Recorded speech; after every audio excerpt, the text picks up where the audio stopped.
제사장 사독과 선지자 나단과 여호야다의 아들 브나야와 그렛 사람과 블렛 사람이 내려가서 솔로몬을 다윗 왕의 노새에 태우고 인도하여 기혼으로 가서 제사장 사독이 성막 가운데에서 기름 담은 뿔을 가져다가 솔로몬에게 기름을 부으니 이에 뿔나팔을 불고 모든 백성이 솔로몬 왕은 만세를 하옵소서 하니라.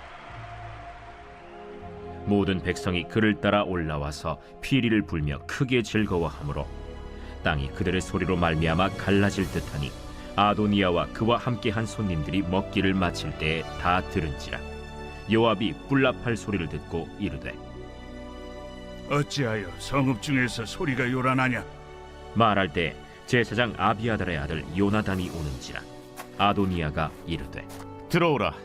너는 용사라 아름다운 소식을 가져오는도다. 요나단이 아도니아에게 대답하여 이르되 과연 우리 주 다윗 왕이 솔로몬을 왕으로 삼으셨나이다. 왕께서 제사장 사독과 선지자 나단과 여호야다의 아들 브나야와 그렛 사람과 블렛 사람을 솔로몬과 함께 보내셨는데 그들 무리가 왕의 노새에 솔로몬을 태워다가 제사장 사독과 선지자 나단이 기온에서 기름을 부어 왕으로 삼고 무리가 그곳에서 올라오며 즐거워함으로 성읍이 진동하였나니 당신들에게 들린 소리가 이것이라. 또 솔로몬도 왕자에 앉아있고 왕의 신하들도 와서 우리 주 다윗 왕에게 축복하여 이르기를 왕의 하나님이 솔로몬의 이름을 왕의 이름보다 더 아름답게 하시고 그의 왕위를 왕의 위보다 크게 하시기를 원하나이다 하매 왕이 침상에서 몸을 굽히고 또한 이르시기를 이스라엘의 하나님 여호와를 찬송하리로다. 여호와께서 오늘 내 왕위에 앉을 자를 주사 내 눈으로 보게 하셨도다 하셨나이다 하니 아도니아와 함께한 손님들이 다 놀라 일어나 각기 갈 길로 간지라.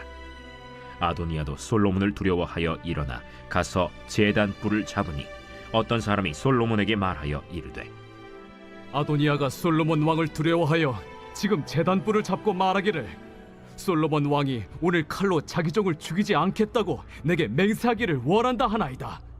솔로몬이 이르되 그가 만일 선한 사람일진데 그의 머리털 하나도 땅에 떨어지지 아니하려니와 그에게 악한 것이 보이면 죽으리라 하고 사람을 보내어 그를 제단에서 이끌어내리니 그가 와서 솔로몬 왕께 절하매 솔로몬이 이르기를 내 집으로 가라 하였더라.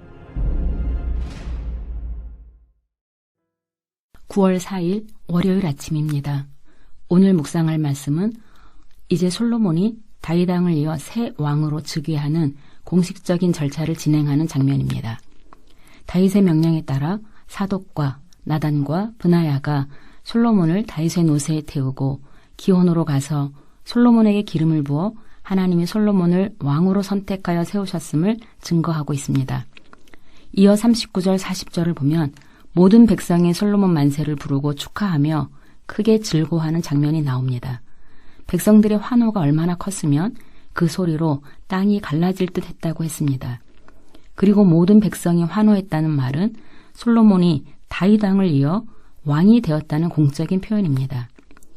이는 스스로 자신을 높여 왕이 되려 했던 아도니아의 사적인 모임과 완전히 대조되는 모습입니다. 앞서 1장 5절에서 아도니아는 스스로 왕이 되리라 하고 자기를 위하여 군사들을 모집하고 요압과 아비아달과 모의하여 왕의 자리를 차지하려 했습니다. 그래서 소와 양을 잡고 사람들을 초청하여 잔치를 벌였지만 그 모임은 야망에 가득 찬 인간 아도니아의 개인적인 모임에 지나지 않았습니다. 다른 사람들 몰래 뒤에서 자신을 지지하는 몇 사람만 초청해서 이를 도모하는 아도니아와 달리 솔로몬의 즉위식은 모든 백성이 함께 기뻐하며 공동체 전체가 한 즐거움에 참여하는 공적인 잔치가 되었습니다. 우리 공동체의 일들이 소수 몇 사람에게만 좋은 일이 아니라 공동체 모두가 한호할 수 있는 일을 하고 있는지 돌아보면 좋겠습니다. 유력한 몇 사람의 야망을 이루기 위해 다수의 사람들이 희생하며 참아내는 공동체가 아니라 모든 구성원들이 진실로 기뻐하며 축하할 수 있는 일이 이루어지면 좋겠습니다. 그러려면 무엇보다 모든 일에 하나님의 뜻이 우선되어야 합니다.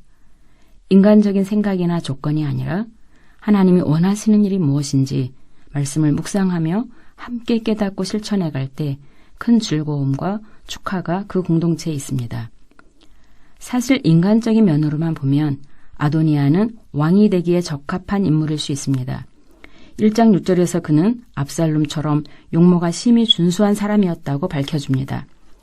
그는 사람들이 따를 만한 용모에다가 왕위를 이어받을 맏아들 암논과 압살롬도 이미 죽은 후라서 자연스럽게 왕이 되는 것으로 생각했을 것입니다.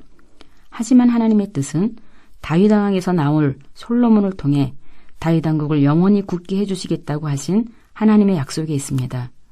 공동체 안에 이미 주신 말씀이 있습니다.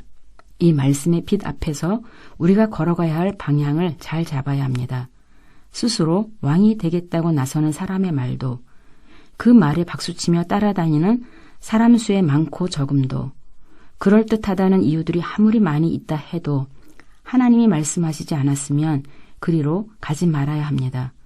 오늘도 주의 자녀들에게 발의 빛이요 길의 빛으로 비춰주시는 주의 말씀을 따라 걷기 위해 먼저 묵상의 자리에 앉아 있어야 합니다. 그리고 말씀을 들고 일어서야 합니다. 이제 기필코 왕이 되기 위해 왕이 되겠다고 말하며 스스로 왕의 자리를 만든 아도니아의 추락이 시작됩니다. 아도니아가 배설한 잔치가 끝날 즈음 솔로몬의 즉위로 인한 환호가 지축을 흔들며 아도니아의 잔치 마당까지 들려왔습니다. 그리고 제사장 아비아들의 아들 요나단이 와서 다윗 왕이 솔로몬을 왕으로 삼았다는 소식을 전했습니다. 이미 요나단의 마음이 아도니아가 아닌 다윗 왕과 솔로몬 왕에게 가 있음을 표현하듯 솔로몬 왕의 즉위식을 상세하게 설명하면서 모든 무리가 즐거워하고 심지어 왕의 신하들도 다윗 왕을 찾아가 축복하며 솔로몬 왕의 이름을 높인 사실을 전하고 있습니다. 이 소식에 아도니아의 초청을 받고 함께 잔치를 즐기던 손님들이 다 두려워하며 자리에서 일어나 제 갈 길로 가버렸습니다. 이미 권력의 추가 솔로몬에게 기울어져 있음을 확인했기 때문입니다. 권력을 따르는 자들은 언제나 이처럼 힘의 눈치를 보며 제 살길만 찾습니다. 우리는 누구와 더불어 일하기를 좋아합니까? 잠언 16장 19절에 기록된 겸손한 자와 함께하여 마음을 낮추는 것이 교만한 자와 함께하여 탈취물을 나누는 것보다 나으리라는 지혜자의 권면처럼 겸손한 자들과의 동행이 가장 지혜로운 삶임을 깨닫습니다. 야망으로 가득 찬 아도니아의 꿈에 마음을 같이 했던 자들은 이제 두려움으로 흩어졌고 그들과 함께 왕위를 도모했던 아도니아는 우선 목숨이라도 부지하기 위해 제단의 뿔을 잡으며 솔로몬에게 목숨을 구걸하는 자리로 추락하고 말았습니다. 일이 더 엉망진창이 되기 전에 이제라도 마음을 돌이켜 겸손한 자들과 함께 마음을 낮추며 하나님의 뜻을 구하는 것이 살 길입니다. 기도하겠습니다. 겸손한 자들과 같이 마음을 낮추어 하나님의 말씀에 순종하는 자를 기뻐하신 하나님, 오늘도 매 순간의 말씀을 기억하면서 마음을 낮출 수 있게 도와주십시오. 스스로 자신을 높이려는 순간마다 아도니아의 처절한 무너짐을 기억하게 해주십시오. 매일 말씀을 묵상하는 자리에서 겸손한 마음으로 말씀에 순종하는 훈련을 잘 받을 수 있게 도와주십시오. 예수님의 이름으로 기도합니다. 아멘. 1. 오심 기도. 하루 5번 마음을 다해 드리는 기도. 나는 죽었습니다. 제가 주인이 아니고 예수님이 저의 주인이십니다. 예수님은 십자가에서 죽으시고 부활하셨습니다. 부활하신 예수님을 가슴으로 만나서 따라가며 간증합니다. 사랑하는 가족과 함께 영광스러운 승리를 노래합니다.